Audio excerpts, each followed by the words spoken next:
How did Virginia pull that upset at North Carolina last week? Chris Graham here on the podcast. We're going to go inside the numbers. We're going to go through the report cards and the grades. First, inside the numbers, just kind of getting a feel for the counting numbers and how it all adds up. You're not supposed to lose the turnover battle and have your two turnovers take away touchdowns. There was an interception thrown in the end zone in the second quarter. There was a fumble on the goal line in the fourth quarter in a 4-point game, and Virginia still had the audacity to pull out that 31-27 win over UNC. UNC only had the one turnover, and it was on their last offensive play. So it's not like UNC literally fumbled or interception that game away. How did it happen? A couple of big numbers that stand out. Virginia was 120th nationally in rushing going into the game last week, averaging under 100 yards a game. It was 99.5 yards per game that the Hoos were averaging.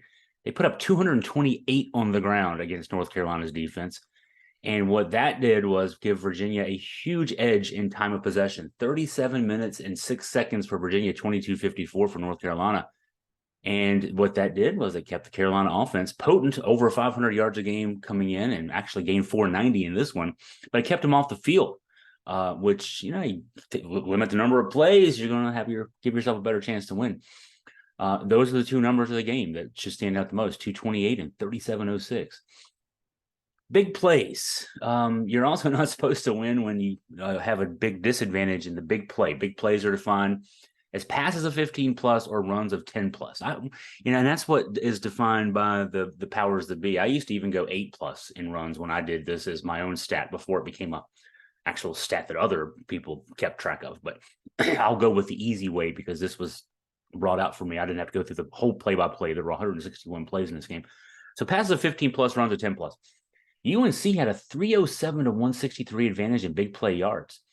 267 of that through the air, so just 40 on the ground, and that's kind of hinting to a story coming up.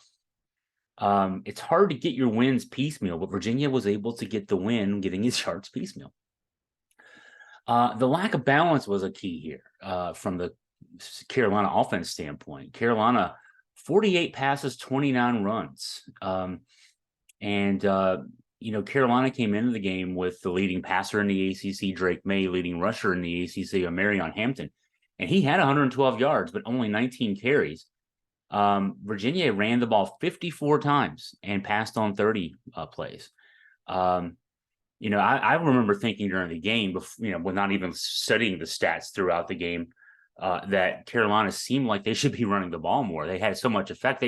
They were averaging. I'm trying to think because I got Hampton's number in front of me, 5.9 yards an attempt. They were well over 5 yards an attempt.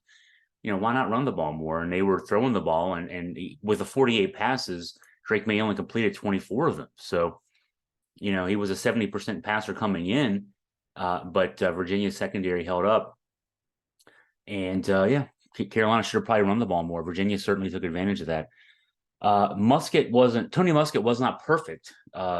But because he threw the INT in the end zone, and that was a badly underthrown ball. It's the kind of, you're trying to throw an alley-oop pass, a 50-50 ball, but 50-50 ball shouldn't be 50% your guy catches a touchdown, 50% the other guy intercepts it. I think it was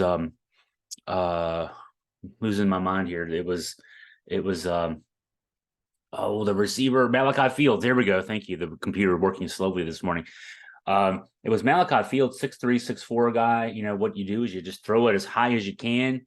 If it goes out of bounds, it goes out of bounds. I think maybe Muskett was thinking on that pass that Malachi Fields would maybe turn in and kind of box out the Carolina cornerback. But anyway, bad, just awful throw. But other than that, okay, so I'm emphasizing the awful throw. 20 for 30, 208, and even more than that, it was the 75 sack adjusted rushing yards. Only sacked twice, which is important to note too.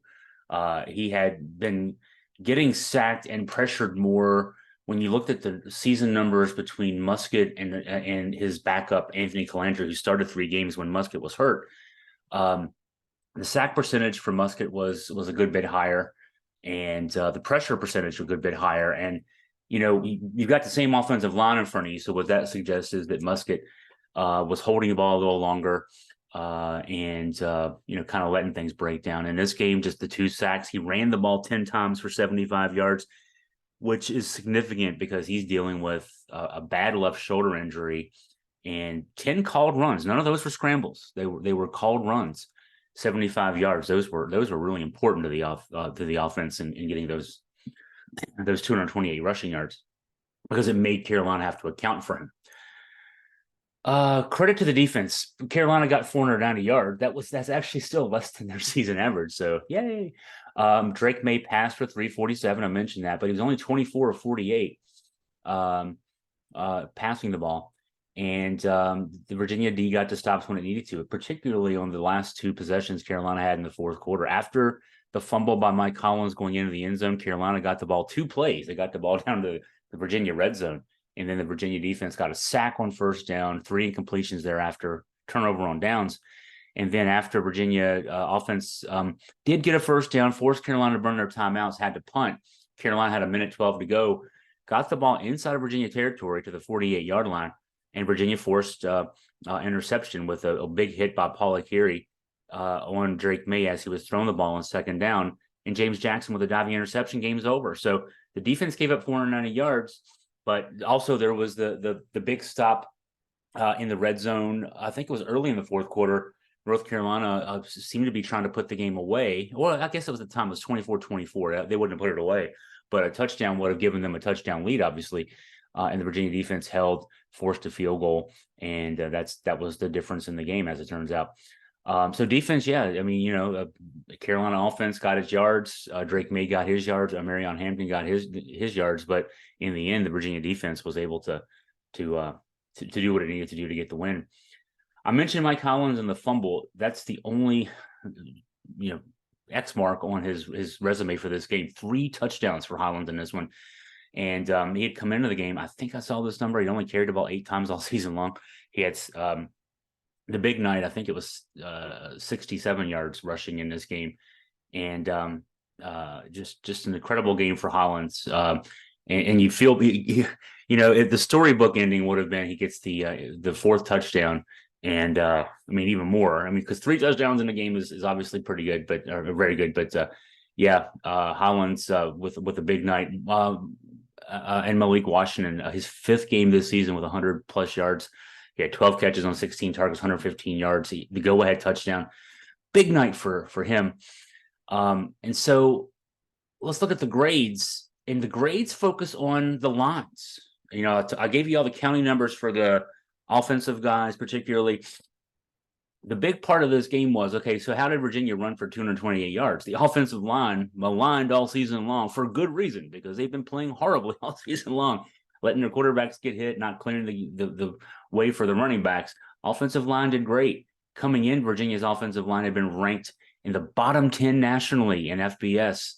And you saw that translate in the 99.5 yards per game rushing. You saw that translate in the pressure on quarterbacks. The Virginia's 2 quarterbacks had a rate of 36.4% of their dropbacks under pressure going into the game. In the run game on Saturday, the running backs and Tony Musket piled up 240 sack-adjusted rushing yards. So the 228 number, even just add 12 more to that. Actually, kneel down adjusted to. The kneel down should not count against the run game. So sack and kneel down adjusted rushing yards, 240, 4.8 yards a carry for a team that, again, was averaging 99.5 yards a game coming in. And where did Virginia run? They ran largely over center, 88 yards on 17 runs over the A gap. 2 of Mike Collins' 3 touchdown runs came in that direction. And the other run zone of note was around Mikhail Boley on the left end, the left tackle, Mikhail Boley, who's, another guy that's been maligned, and probably for good reason. He not had a really good season up until this point. But around him, Virginia ran for 51 yards on 10 runs, and he had a career best Pro Football Focus grade of 80.5. So credit to Mikhail Boley. Young man had to start last year. His first game as a true freshman because of injuries. And, that may have, he didn't have a good first couple of games. Actually ended up being on the benched late in the season. And He's been up and down this season, mostly down, but young man grew into it in the biggest game he's played into this point. We'll give the run blocking unit a grade of A. The pass blocking, also, I mentioned the number of 36.4% of dropbacks under pressure. In this one, Tony Muskett only pressured on 7 of his 33 dropbacks. That's 21.2%. So significant improvement for the Virginia offensive line in the pass blocking. And no scrambles. I mentioned that a little earlier. He ran the ball 10 times, no scrambles, all design runs. He'd been averaging 3 scrambles per game, in addition to the 22 sacks that the quarterbacks combined had endured in the first 6 games, Calendry and Muskett. So only 2 sacks, no scrambles. Well, that's huge. That's huge protection for your quarterback. Pass block grade will go with another A there. I could have given an A+ in either, but I wrote this in the column. I wouldn't want the guys to let it go to their heads. The D line, when you look at the bottom line number, it's still Drake May was only pressured on 10 of his 53 dropbacks, but that's the number of hits, quarterback pressures, the quick throws and that kind of thing. I gotta think that the 24 for 48 wasn't all the secondary. A lot of that was secondary, but it wasn't all secondary. Whether or not they were officially pressures or not, he was under a little bit more duress than I think that the Pro Football Focus numbers would show.